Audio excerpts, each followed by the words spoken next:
Welcome back to TheChowTimePod. It's your host, Red. Got a video today for men only. Titled Modern Women Are Outraged of Men Going Their Own Way. Has it gone too far? Please extra them below. I really appreciate that. Let's get a chow. It's chow time. I just saw a video and I'm going to be really vague about it because I don't want to hurt the specific. Fellas, welcome back to the channel. Today, we're diving into a heated and controversial topic entitled Modern Women Outrage as Men Going Their Own Way Have Gone Too Far.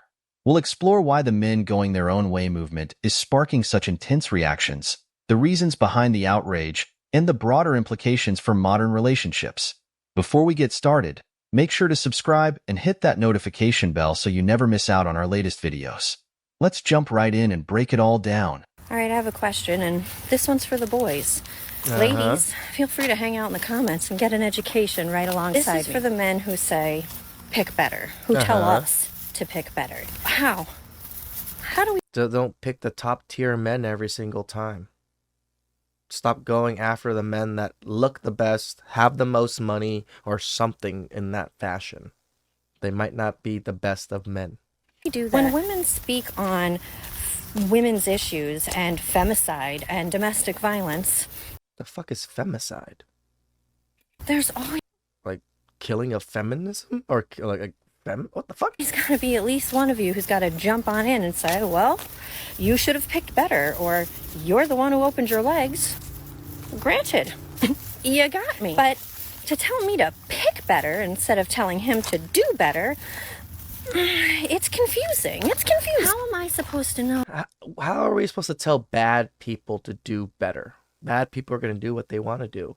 We can tell you to do better because you can listen and you can make those choices. Oh, the difference between good guys like you, of course, and the ones who are beaters and cheaters. The cheaters get backed up by their buddies, and the beaters get backed up by the legal system. So what? No, they fucking don't, you lying whore. Beaters do not get backed up by the fucking court system. What's a girl to do? How are we supposed to know? All of you say, I'd never put hands on a woman, and we know that that's at least not true. No, because only about 0.3% of men actually put their hands on other people. That's why it's not true. Half the time, if not most of the time. So, how are we supposed to tell? Man, stop picking the exact same men every single time. If you're picking the same men that do the exact same thing every time, you're picking wrong. Explain it harder to me, Daddy. It's always about blaming others. Women often fail to take accountability for their own choices, and it's always a man's fault when they make bad decisions. Like, even my divorce, I blame myself. I wanted to get married young. I probably picked a woman too quickly. She tricked me. It didn't work out. I take accountability. They know the risks, and yet they go for it anyway. It's wild how they can live completely unaccountable. Almost all women say they want the bad boy over the good guy. Maybe start giving the good guys a chance, and you'll find out there are good guys out there. Here's the thing.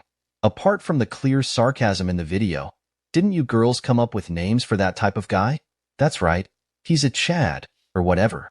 You clearly know the type. So yes, make better choices. Yep. Women need to realize that their choices have consequences. They need to stop blaming men for their own poor decisions and start taking responsibility for their actions. The narrative that it's always a man's fault is not only unfair but also unproductive. Women need to own up to their mistakes and learn from them. If women want to find good men, they need to start making better choices. Stop chasing after the bad boys and start giving the good guys a chance. It's not rocket science. It's about making smarter decisions and being accountable for them. The dating world is not going to change until women start taking responsibility for their part in it. What man is going to look at that and say, you know what? I do need to pay her bills. Ladies, this is what you should ask. That has never happened in the history of me, or I don't think men in general. You know what? No, I'm wrong. There's a lot of simps out there probably looking at women like, oh, I would love to pay her bill. So fuck, my bad. Take back my words. Yourself before you ask your man, that man, because he ain't yours yet. Ask yourself, what am I bringing to him to ease or make his life better? That's what value is. If you can't answer that question, you don't deserve anything yet. What has that man said in the way that you bring him value? If it's only let me take you to dinner, let me take you to eat, let me do what, why does he want to keep serving you if there's no service back? It is the law of reciprocity. What can you do to support that man? And that is the problem with these modern day women. It is all My me, girl. take. You got to be careful. Again, this is why I love women like this. Yes, some of them may be chameleons. I would 100% agree with that. But the more of them out there are just speaking the truth, even if they may not believe it themselves fully, I believe this woman does. At least the messaging is getting out there more and more, and especially if more women are doing it more and more. Of course, women rail against it, but pretty soon the sisterhood will start converting slowly. Who you give to, because takers don't know when to stop. Hell no, they don't. Okay. I am tired. These people they're ruining this generation. It's literally ruining the generation. Yep. And then little girls are glamorizing and fetishizing. I mean, they got Sexy Red as a role model, girl. Yep. Oh, She is a real woman and wise. That's the problem with the dating world. Not enough energy reciprocation. Givers have to set limits because takers don't have any. Never give them anything. Make them earn it. Remember, asking is free. And you can ask as many times as you want. It doesn't hurt you any single way. But giving that person what they ask for can be very devastating for your pockets, your time, your mental health. That's the problem with giving and receiving and requesting. Reciprocity is a fundamental aspect of any healthy relationship, yet it seems to be so hard to get these days. The self-entitled woman is obviously naive and in control of society's government programming. When asked what they bring to the table, they get angry. The issue lies in the entitlement and lack of self-awareness that many women exhibit. They expect men to give and give without offering anything in return. This imbalance creates frustration and resentment, leading men to withdraw from the dating scene. Men are tired of investing their time, energy, and resources into relationships that don't offer them the same level of commitment and effort. Reciprocity is key. In any successful relationship, both parties need to contribute equally. This means being willing to give as much as you take. It means valuing your partner and showing appreciation for what they bring to the table. When there is a lack of reciprocity, the relationship becomes one-sided and unsustainable. Women need to understand that men value reciprocity and partnership. They want someone who is willing to invest just as much into the relationship as they are. Of course. It's not about who brings more to the table, but about mutual respect, effort, and appreciation.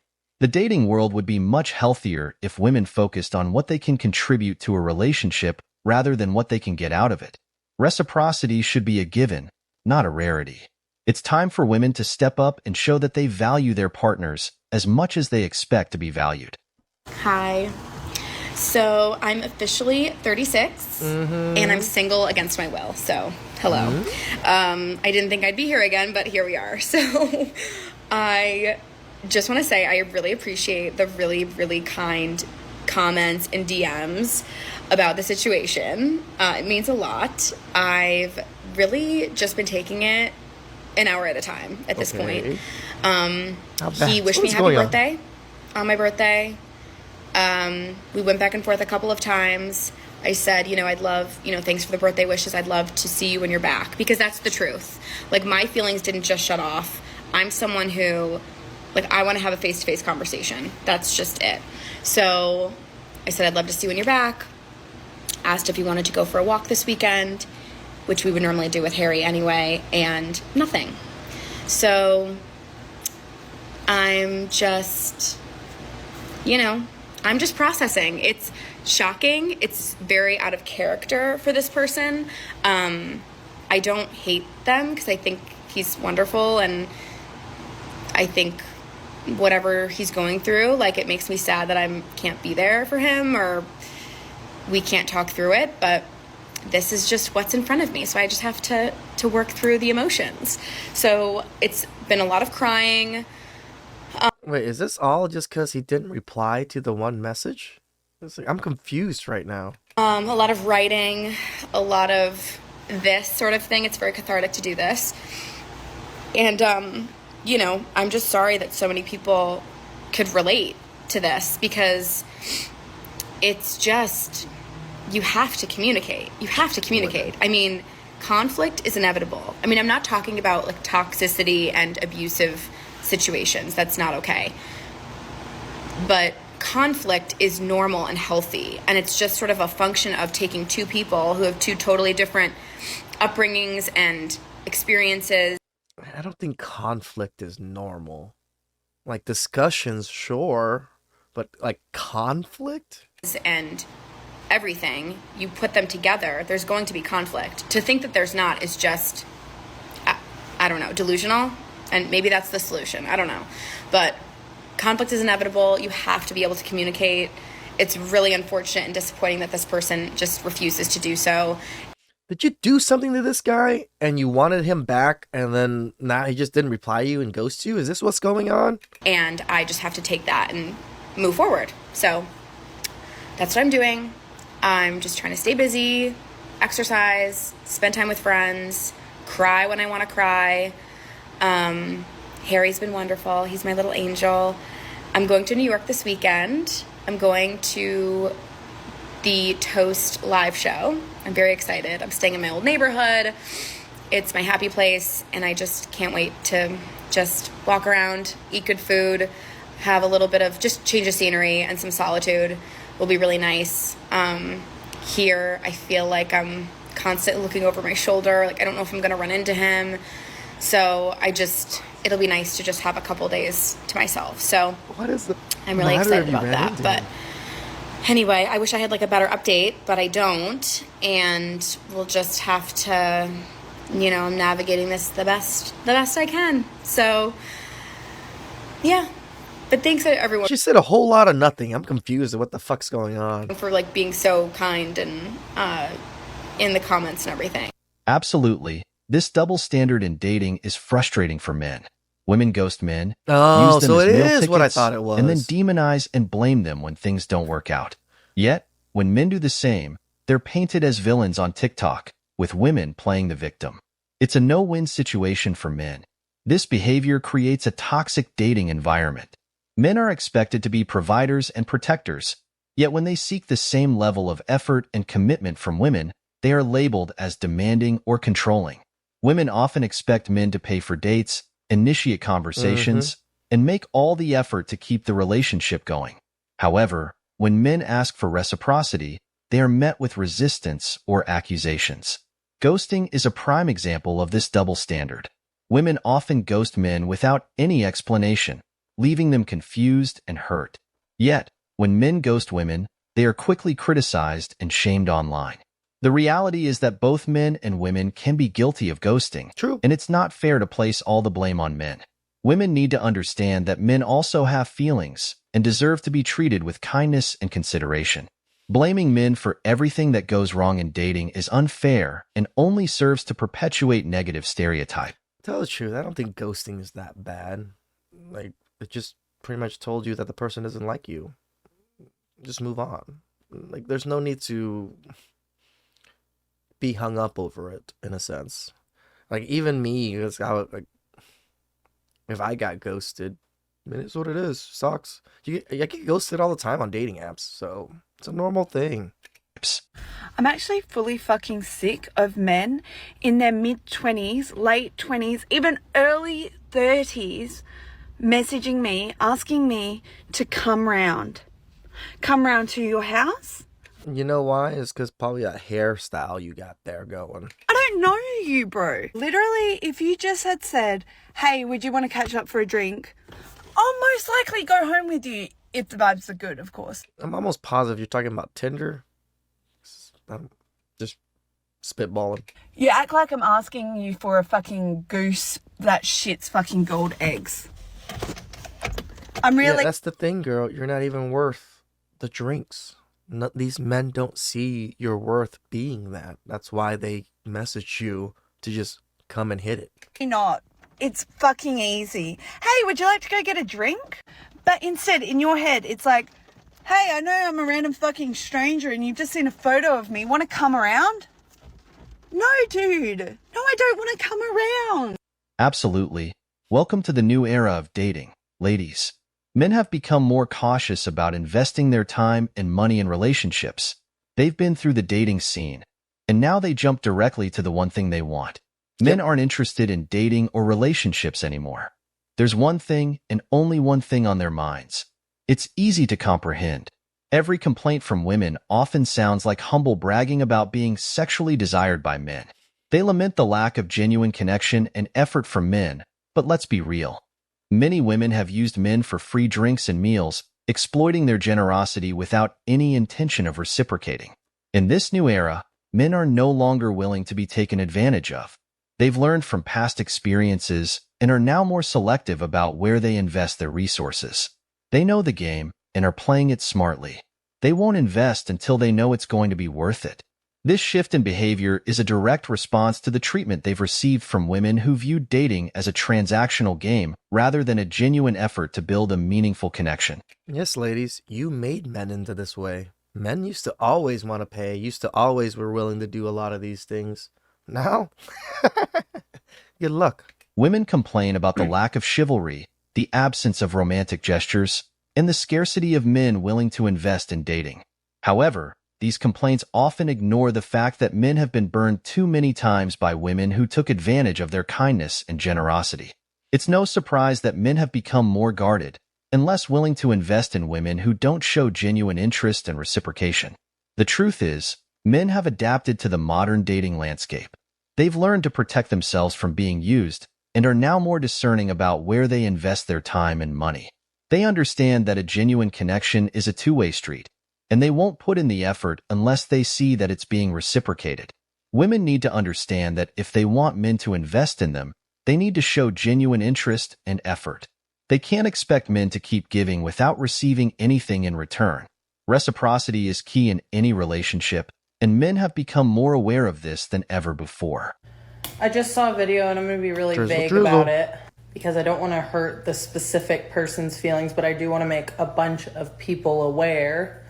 Saw a video, a girl has been on several dates and keeps getting ghosted or left at the place that she's at, or just completely like they'll show up, she'll see them, and then they walk away. This girl is a big girl. No It's just the truth. She's a very big girl. And the way she's going about the videos is that she's talking about these men not being good because she's dating in 2024 and 2024 dating is so, and she's being sarcastic and she's like, this is so much fun because like getting ghosted for a bunch of times in a row isn't ideal, and she's like blaming it on like 2024 dating because that's all everyone's posting about is like how dating sucks in 2024. But a harsh like shit show reality is that if you are searching for someone to love you while you are in a stage of your life where you don't feel much love for yourself, hence like taking care of yourself, losing weight, trying to be healthier, you are only going to be searching for people and finding people for the purpose of getting validation from them and trying to see that they love you so that you can love yourself. Like it gives, you're searching for that love through them. Damn, girl. And that's a lot of pressure to put on somebody. It's a lot of pressure to put on 2024 dating as a whole. The harsh reality is that if you don't start to do something to help yourself and make yourself feel proud of yourself, and even if it's just working towards it and dating while you work towards it, you won't be successful in finding someone who loves you for you, and you won't be loving them for them. Correct. Because you'll be only loving them because the idea of someone loving you will give you a purpose. Damn. And that's just the truth. And I hope that nobody takes this video the wrong way. I'm sure some people will.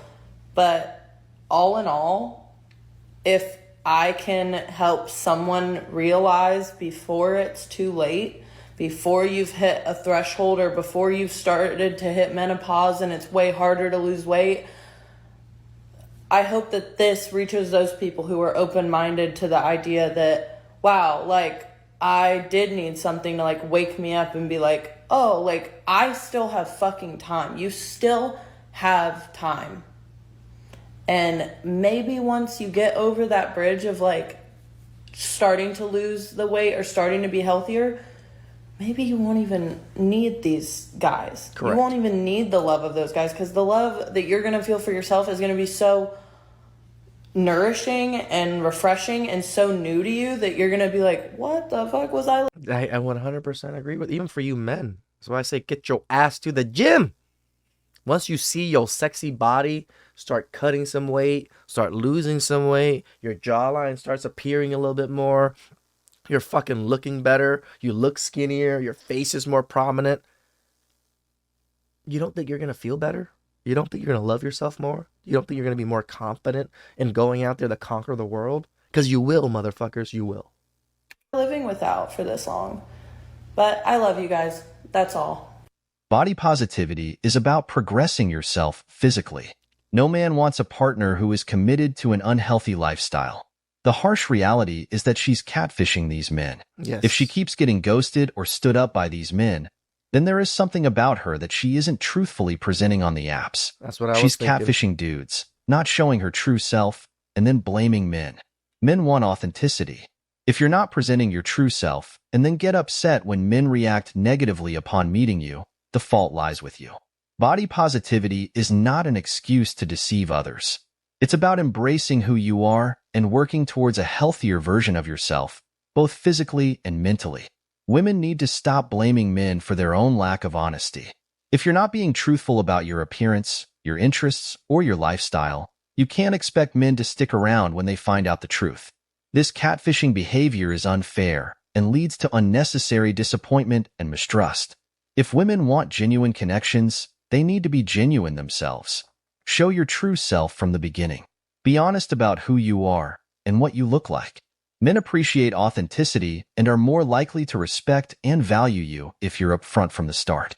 Instead of blaming men for ghosting or standing you up, take a look at what you're presenting and how you're presenting it. Are you being honest? Are you showing your real self? If not, then it's time to take responsibility and make changes. Authenticity is key in building meaningful and lasting relationships. Women need to understand that men are not the problem when it comes to being ghosted or stood up. The problem lies in the lack of authenticity and honesty in how they present themselves. It's time to stop the blame game and start being truthful, both to yourself and to the men you're trying to connect with. Men to realize that it's an entirely different thing when women come on this app and vocalizes the experiences that other men have put them through. I just had a homeboy tell me that I'm part of the problem and I'm ignorant because I come on this app and I made a video like men are selfish. Men tend to be unempathetic. And don't get me wrong, I understand there are women. The issue on this app is because some people think their feelings are more valid than others. And in this take of hers, I believe she is saying that since men have always oppressed women, that women's feelings should be taken into account more. I'm sorry, that's where your issue lies, because in reality, men in the past were not allowed to express themselves the way they are today. And even when men do express themselves, a lot of you don't want to hear them out because you're too worried about your own feelings. And now you have a tug of war of whose feelings are more valid, when in reality, both feelings of both genders are equally as important. Don't get me wrong, I still understand the fact that women in 2024 are still battling what they can or can't do with their body. I do believe if you ask the average person walk down the street, they're gonna say, I don't care. So then once again, we have that 1%, in America at least, that holds a lot of power, making decisions that is representing all men, when all men don't even think the exact same way. And in reality, if you ask a man what a woman should do with their body, I believe most would say, let her do what she wants. Correct. She should have said, her type of men. So yeah, she is part of the problem. Women who talk about oppression often weren't oppressed themselves. They don't want you to validate their feelings. They want you to validate their ego, how they identify themselves to themselves. They genuinely can't tell the difference. True. Women are getting exactly what they asked for. They uphold all the issues they complain about. Every issue a woman has with men is because women themselves perpetuate the issue. They complain about but they flock to them. They complain about being left as single moms, but they choose those men. They want a good man. They get bored and go back to toxic exes. The reality is that women are often their own worst enemies in the dating world. They chase after the very traits they later complain about, rewarding bad behavior with their attention and affection. When a good man comes along, they overlook him for someone more exciting or challenging, only to end up regretting their choice later. Men have been the most exploited gender in history. Yep. Women have had to give up their bodies, yes, but men have had to give up their lives. Men were sent to the battlefield, into the mines, and onto the factory floors. While women weren't financially free, men were financially obligated to take on all the needs. Men were also sent to sea to explore and find new shit. Why? Because we can't have you here fucking shit up. Needs and debts of women. It's crazy how women forget that the average man was oppressed too, especially the lower class. Women complain about the lack of commitment and loyalty from men, yet they often choose men who exhibit those very traits they despise. They perpetuate the cycle by rewarding bad behavior with their attention and affection. When a good man comes along, they often overlook him for someone more exciting or challenging, only to end up regretting their choice later. Women have had the luxury of social movements and changing norms to advocate for their rights and freedoms, while men have had to conform to traditional roles and expectations, often sacrificing their well-being and happiness. The narrative of female oppression often ignores the struggles and sacrifices made by men throughout history. I mean, I 100% agree with that. When I was married and with my ex-wife, that's all I did was care about making money, taking care of things. I didn't care about my own happiness. I didn't care about my own enjoyment. I never really went on vacation. I sent my wife on vacations because my family went to Cambodia. I sent her with them, and I had to take care of the fucking family business. Sucks, doesn't it? But now I get to enjoy life. Now after my divorce, I'm 37. I make pretty good money now. I'm taking advantage of spending a little bit more money so I can enjoy a little bit of life here and there. Before, I never spent anything. Everything I ever earned was towards the family, the house, our vacations or her vacations or whatever it was. Again, I was very blue-pilled. I was more of that happy wife, happy life thing. Now I understand happy me matters. Women need to take responsibility for their choices and the behaviors they reward. Complaining about men while perpetuating the very behaviors they dislike is hypocritical. Yeah, sorry ladies, a lot of the good men have got out of the game. All you have left are the bad men, the fuck boys, the ones that really want to just rail through you, not the ones that want to be with you. Please subscribe them below, I really appreciate it. Catch you guys next time.